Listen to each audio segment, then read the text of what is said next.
പുതിയ ക്രിമിനൽ നിയമങ്ങൾ 2024 ജൂലൈ 1 മുതൽ രാജ്യത്ത് പ്രാബല്യത്തിൽ വന്നിരുന്നു. IPC, CRPC എന്നിവയ്ക്ക് പകരമായാണ് പുതിയ ക്രിമിനൽ നിയമങ്ങളായ ഭാരതീയ ന്യായ സംഹിത, ഭാരതീയ നാഗരിക് സുരക്ഷാ സംഹിത, ഭാരതീയ സാക്ഷ്യ എന്ന രീതിയിൽ കൊണ്ടുവന്നത്. വിജ്ഞാപനമനുസരിച്ച് ഭാരതീയ ന്യായ സംഹിതയിലെ 106 വകുപ്പിലെ 2ാം ഉപവകുപ്പ് മരവിപ്പിച്ചു. ഹിറ്റ് ആൻഡ് റൺ കേസുകളുമായി ബന്ധപ്പെട്ട് ശിക്ഷാ നടപടികൾ വ്യക്തമാക്കുന്നതാണ് ഈ ഉപവകുപ്പ്. ഇതിനെതിരെ വലിയ പ്രതിഷേധം ട്രക്ക് ഡ്രൈവർമാരുടെ സംഘടനയിൽ നിന്ന് ഉയർന്നിരുന്നു.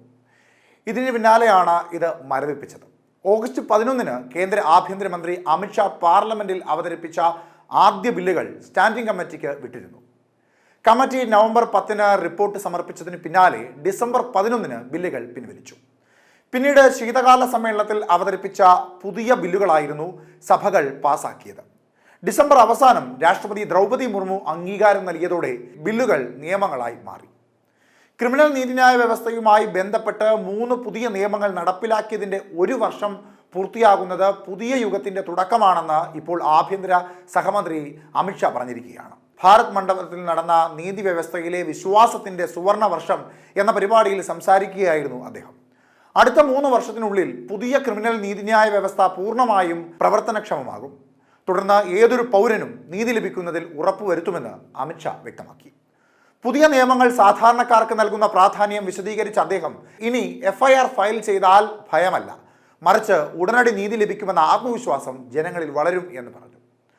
ഒരു പുതിയ സുവർണയുഗം ആരംഭിക്കാൻ പോകുകയാണ്. പ്രധാനമന്ത്രി മോദിയുടെ നേതൃത്വത്തിൽ സാമൂഹിക, സാമ്പത്തിക, രാഷ്ട്രീയ നീതിയോടുള്ള ഭരണത്തിൻ്റെ പുതിയ കാലഘട്ടം വരും ദിവസങ്ങളിൽ ആരംഭിക്കുമെന്ന് അമിത്ഷാ പറഞ്ഞു. ജനങ്ങളുടെ അവകാശങ്ങൾ സംരക്ഷിക്കുന്നതിലും നീതിന്യായ വ്യവസ്ഥയെ കൂടുതൽ സുതാര്യവും സമയബന്ധിതമാക്കുന്നതിലും ഇതുപോലൊരു പരിഷ്കാരം ഇതുവരെ ഉണ്ടായിട്ടില്ലെന്നും അദ്ദേഹം കൂട്ടിച്ചേർത്തു. പുതിയ നിയമങ്ങൾ നടപ്പിലാക്കുന്നതിനായി കഴിഞ്ഞ 1 വർഷത്തിൽ 14.8 ലക്ഷം പോലീസുകാർ, 42,000 ജയിൽ ഉദ്യോഗസ്ഥർ, 19,000 ജുഡീഷ്യൽ ഓഫീസർമാർ, 11,000 പബ്ലിക് പ്രോസിക്യൂട്ടർമാർ തുടങ്ങിയവർക്ക് പരിശീലനം നൽകിയതായി അമിത്ഷാ വ്യക്തമാക്കി. 23 സംസ്ഥാനങ്ങളും കേന്ദ്രഭരണ പ്രദേശങ്ങളും 100% ശേഷി സൃഷ്ടിക്കൽ പൂർത്തിയാക്കിയിട്ടുണ്ട്.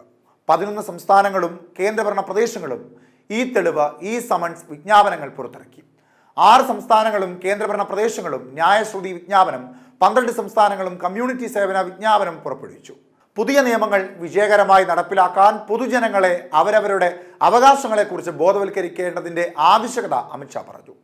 ഇത് പോലീസും ആഭ്യന്തര മന്ത്രാലയവും മാത്രം പോരാ, എല്ലാ സംസ്ഥാനങ്ങളും ഉചിതമായ നടപടി സ്വീകരിക്കണമെന്ന് അദ്ദേഹം ആവശ്യപ്പെട്ടു.